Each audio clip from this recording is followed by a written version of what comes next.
तो बच्चों rate law expression, उससे पहले हम फिर सारी की सारी बातों को दोहरा रहे हैं। केमिकल काइनेटिक्स में हम रिएक्शन के रेट के बारे में स्टडी करते हैं और उसके मैकेनिज्म के बारे में स्टडी करते हैं। ये केमिकल काइनेटिक्स हो गया। तीन तरह के रिएक्शन होते हैं, fast reaction, slow reaction and moderate reaction. Fast reaction में आयनिक रिएक्शन आ जाएंगे, वो बहुत कम समय में ही वो रिएक्शन कंप्लीट होते हैं, बड़े ही फास्ट वे में होते हैं। और जो रिएक्शन का रेट काफ़ी स्लो होता है वो स्लो रिएक्शन कहलाएगा, और जिसमें जो रिएक्शन ना तो ज़्यादा फास्ट हो ना ही ज़्यादा स्लो हो वह कहलाएगा मॉडरेट रिएक्शन। और उसमें आ जाएगा आपका जैसे डिकम्पोजिशन ऑफ हाइड्रोजन पेरोक्साइड, तो H2O2 ब्रेक करेगा तो H2O प्लस O2 बनेगा, यह मॉडरेट रिएक्शन हो गया। रस्टिंग ऑफ आयरन, यह आपका स्लो रिएक्शन हो गया, ठीक है। और आयनिक रिएक्शन जितने भी हैं वो सारे के सारे फास्ट रिएक्शन आ गए। क्लियर हो गया। अब चलते हैं दूसरी साइड में कि rate molecularity of the reaction, rate law expression, elementary reaction, complex reaction, ये सब तरह तरह की बातें आती हैं। एलिमेंट्री रिएक्शन ऐसा रिएक्शन होता है जो कि एक ही स्टेप में होता है। कॉम्प्लेक्स रिएक्शन ऐसा रिएक्शन होता है जो कि एक से अधिक स्टेप में होता है, ठीक है। अब देखिए रेट डिटरमाइनिंग स्टेप जो होता है वो स्लोएस्ट स्टेप होते हैं।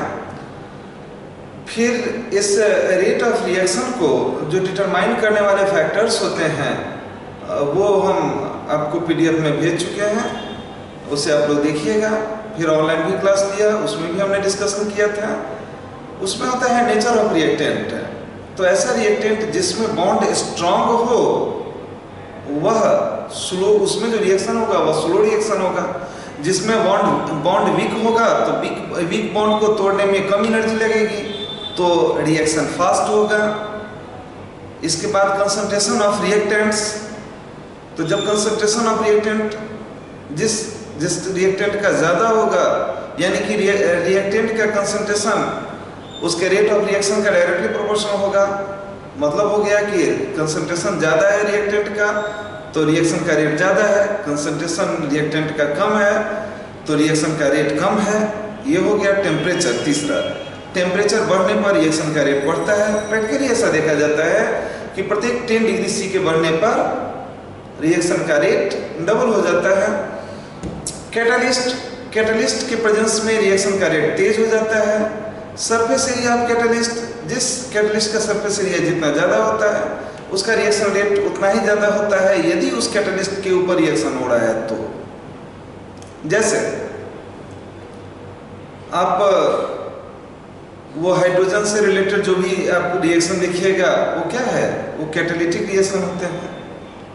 उसमें कैटलिस्ट जितना बड़ा होगा उतना स्पेस देगा रिएक्शन होने के लिए। अब जैसे जैसे उसका सरफेस एरिया घटता जाएगा रिएक्शन का रेट घटता जाएगा। फिर आती है हमारी कैटलिस्ट लाइट के प्रेजेंस का। तो ऐसा केमिकल रिएक्शन जो लाइट के प्रेजेंस में हो फोटोकेमिकल रिएक्शन कहलाता है। जैसे हाइड्रोजन और क्लोरीन के मिलने से हाइड्रोजन क्लोराइड बनता है। क्लियर हो गया। इतनी सारी बातें हम आपके साथ इस पर डिस्कशन कर चुके हैं, ठीक है। अब समझिए बात को कि ये जो आपका रेट लॉ एक्सप्रेशन है उस पर हम लोग आ रहे हैं। तो कंसीडर कीजिए कि AA प्लस BB, इससे बन गया प्रोडक्ट, ठीक है। तो law of mass action, according to the law of mass action R is equal to K, A to the power small a, B to the power small b। यह हुआ law action के हिसाब से, law of mass action के हिसाब से। But according to the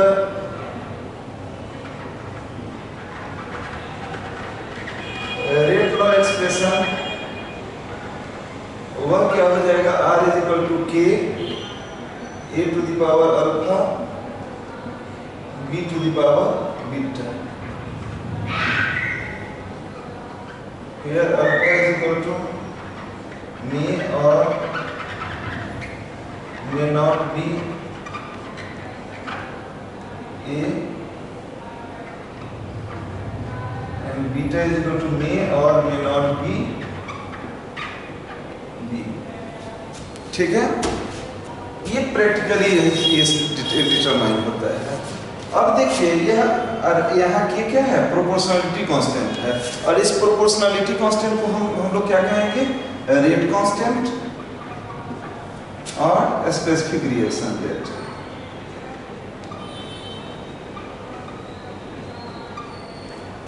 ठीक है, अल्फा और बीटा दोनों को जोड़ दीजिए तो यह n हो गया और यही ऑर्डर ऑफ रिएक्शन हो गया। यदि n 0 हो गया तो जीरो ऑर्डर रिएक्शन, 1 हो गया तो फर्स्ट ऑर्डर रिएक्शन, 2 हो गया तो second order reaction. Clear?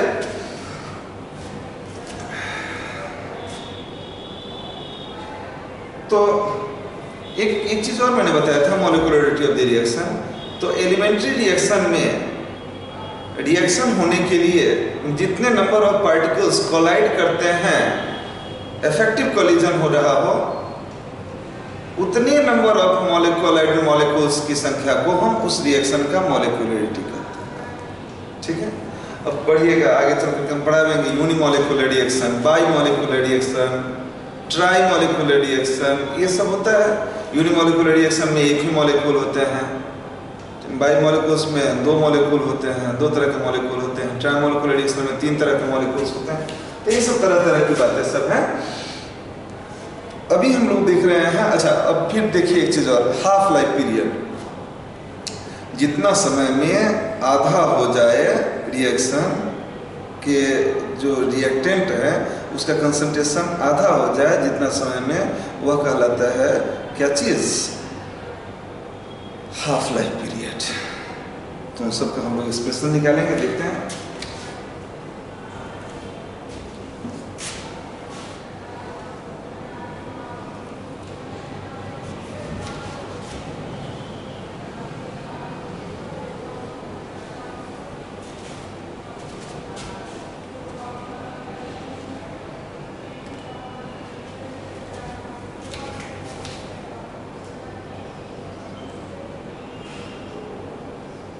Consider the reaction R, ये प्रोडक्ट हो गया, ये रिएक्टेंट है, ये प्रोडक्ट है।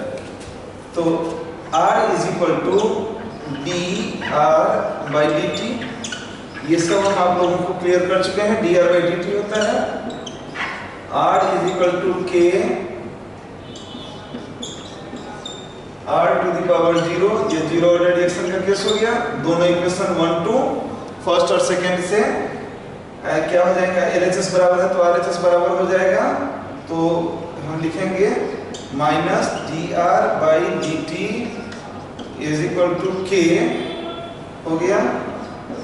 तो k dt is equal to minus dr या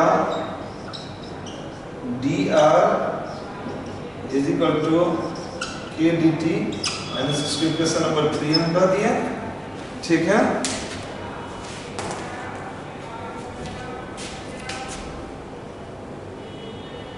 अब इसको इंटीग्रेट करेंगे।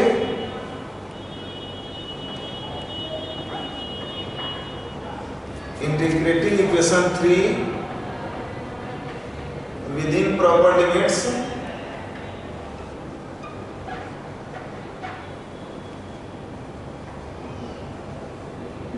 We get dr is equal to k dt। ये जब 0 है तो ये हो गया r0 और ये हो जाएगा r कब, जब यह t हो जाए तो माइनस के बाहर आ जाएगा dt हो जाएगा, ये t हो गया, ये 0 हो गया, r आ जाएगा, ऊपर में r रहेगा, नीचे में r0। ये सारे के सारे चीज आप लोग सिंपल इंटीग्रेशन है, आप लोग पढ़ चुके होइएगा, ये मैथमेटिक्स में या फिजिक्स में पढ़े ही होइएगा। तो r minus r0 is equal to minus k t minus 0, ये हो गया माइनस k t। तो KT is equal to R0 minus R हो गया। ठीक है, इतनी बातें हो गई।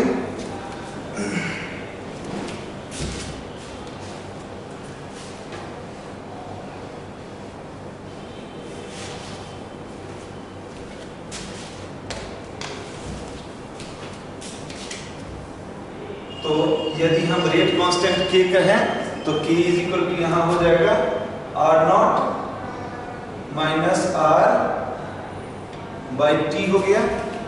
यह रेट कांस्टेंट का एक्सप्रेशन हो गया। अब यदि हम कहें कि टाइम पीरियड कितना देर में रिएक्शन कंप्लीट हो जाएगा तो T को उधर कर दीजिए, ये टाइम पीरियड का एक्सप्रेशन हो जाएगा। T is equal to R0 minus R by K। Equation number कुछ रख दीजिए, इक्वेशन नंबर 4 हमने रख दिया। ठीक है, टाइम पीरियड का एक्सप्रेशन हो गया। अब फिर देखिए when R is equal to R0 by 2, यानी कि स्टार्टिंग का आधा हो जाए वैसी स्थिति में then T is equal to T half हो जाएगा। Therefore T half is equal to कितना हम कहेंगे R0 माइनस R0 बाई 2 हो गया। अब बाई के हम कहेंगे ये हो जाएगा R0 बाई 2 के। यहाँ 2 तो कांस्टेंट है ही, K भी कांस्टेंट है, तो ऐसी स्थिति में T half directly proportional to कितना हो गया R0 के।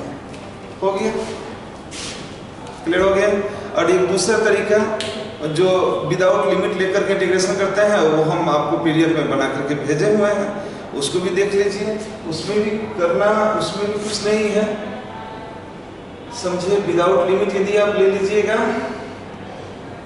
वेरी सिंपल है इसको, लेकिन ये कुछ ज़्यादा ही अच्छा है, समझे। इसको हमने PDF में नहीं दे रखा है, अलग से दिया है, इसको देख लीजिए आप लोग। तो ये जीरो ऑर्डर रिएक्शन हो गया। नेक्स्ट हम लोग फर्स्ट ऑर्डर रिएक्शन पढ़ेंगे। धन्यवाद।